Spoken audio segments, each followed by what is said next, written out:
we're going to be installing this brand new ISX X15 Compound Kit. So at this point, we've removed the stock turbo and the stock manifold from this already deleted 2019 X15.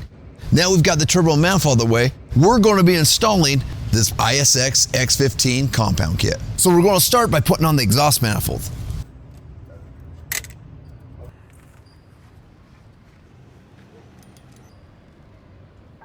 Now he's going to torque each nut to 50 foot-pounds. Next, you connect this stainless tube to the exhaust pressure port.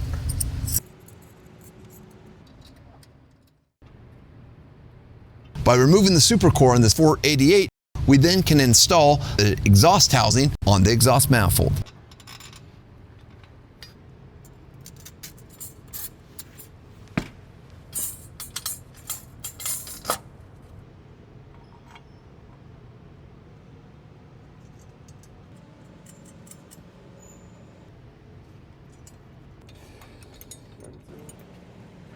Now the supercore is put back inside the exhaust housing.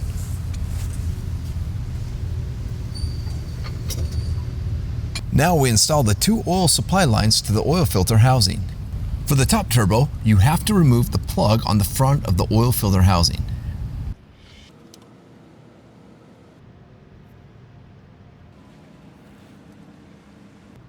Then install the oil supply lines to the top turbo.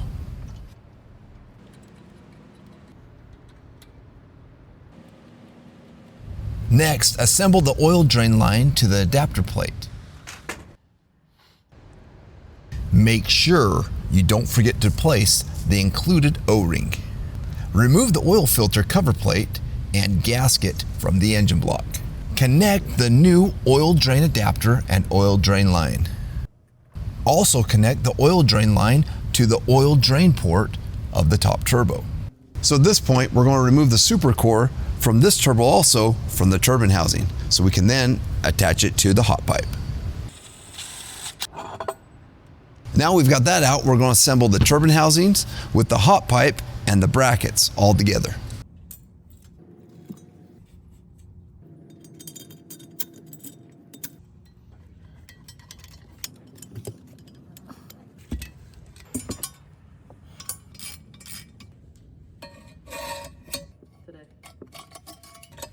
So at this point, we're going to install this hot pipe assembly.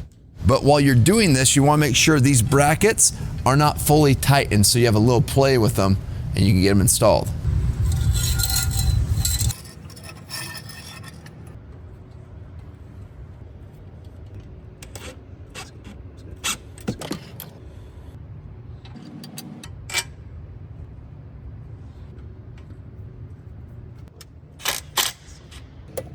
So now it's required we clock the bottom turbo center section so the oil inlet and everything's in alignment. So here's the picture. We're going to have it going like that, but we've got to turn so this oil outlet is on the bottom.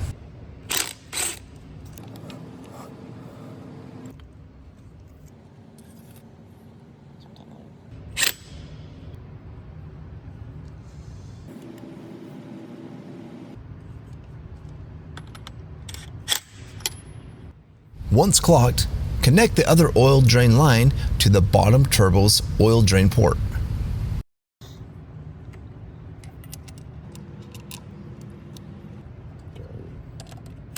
Now, in order to put the oil drain tube in the engine, we've got to first put the oil drain adapter tube in the oil drain block port. But to do that, you've got to make sure the oil drain grommet seal is in there.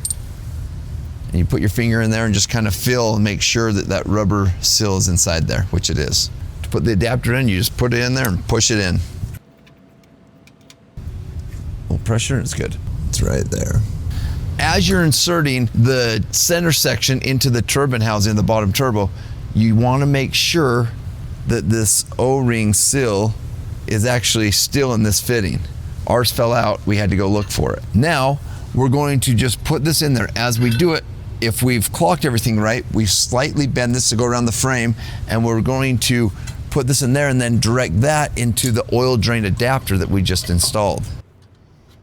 Once you get this in and you get the clamp on, you want to make sure you don't quite put the clamp on tight so you can get this rotated so it's about 20 degrees from vertical.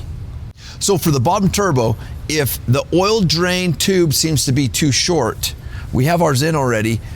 What you're gonna do is you're gonna loosen this clamp, you'll loosen one of these, and you'll also loosen these bracket clamps so you can rotate it in. We had to rotate it in a little bit on this bracket, and then it slid right in. It was a perfect fit. Now you're going to attach the oil supply line to the bottom turbo. Once again, make sure that O-ring seal's in there. Now install both charge pipe couplers and stainless steel charge pipe together.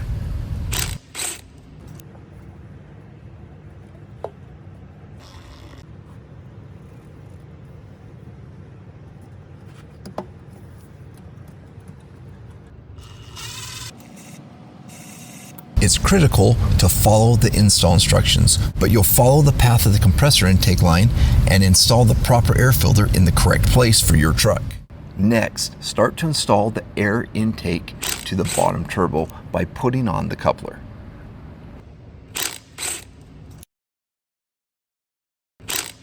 The air intake to the bottom turbo is made to be customizable. You're going to have to fabricate a little by cutting this into two separate pieces and then using the rubber couplers.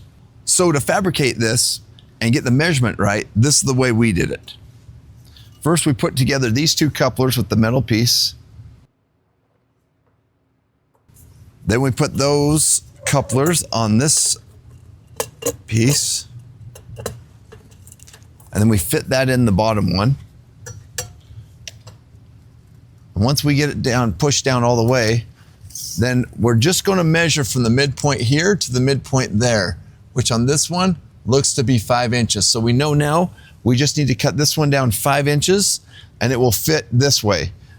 Then we can measure this way and see how far it is. But here I know it's going to be about 6.5 inches, but we can measure that after, and we can then, that piece, we will use that to cut it down to the size it needs to be there. Now we've got this all cut up and fab so it fits in there. We know we have the right size. We're going to now install the air intake sensor. To do that, we have to put it in one of these spots. We can put it anywhere we want as long as this can reach. So we're going to put it about right there. So we're going to take this off and then we're going to drill a hole in it. Now we just have to install this bolt and nut into the hole we drilled. To do that, you bring the black bolt up through, and then just screw the nut on.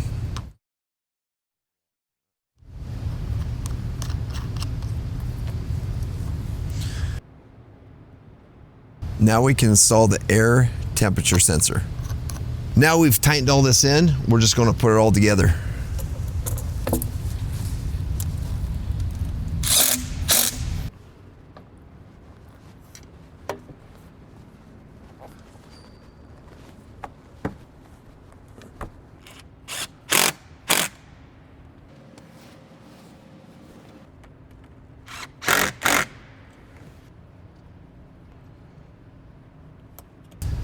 At this point, you're going to install the charge pipe elbow. Make sure that O-ring is in there.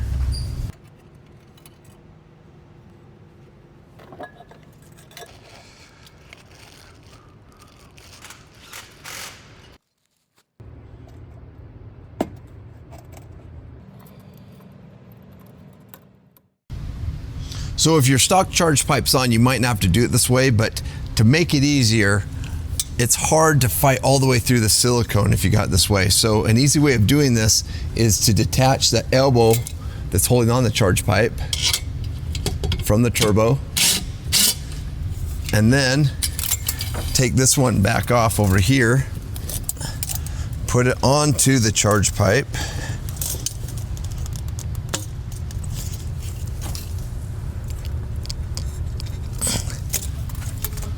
then put this back on and then secure that there, and then you won't have to fight the silicone. So put this end on first then, and then the charge pipe you line up, get the angle right, put the clamp over. And this pipe's kind of curved, so you twist it so where it goes around this pipe a little bit. Now we just put the hot pipe on to the exhaust.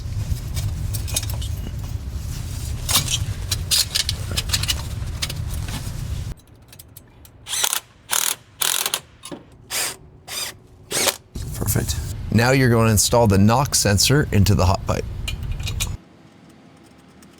This kit comes with just about everything you need. It has the hot pipes, it's got all the piping that connects you up to where you need to go.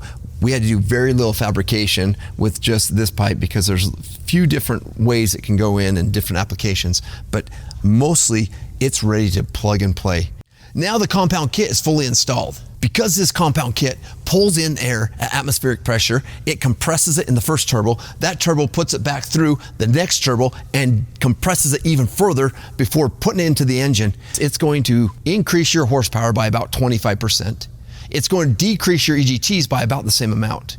It's also going to allow you, when you're towing up a hill, to gain an extra gear. So you remove your stock VGT and your stock manifold and replace it with compounds. It allows you to put a 472 and a 488 together, giving you better horsepower, lower EGTs, better performance, and no VGT.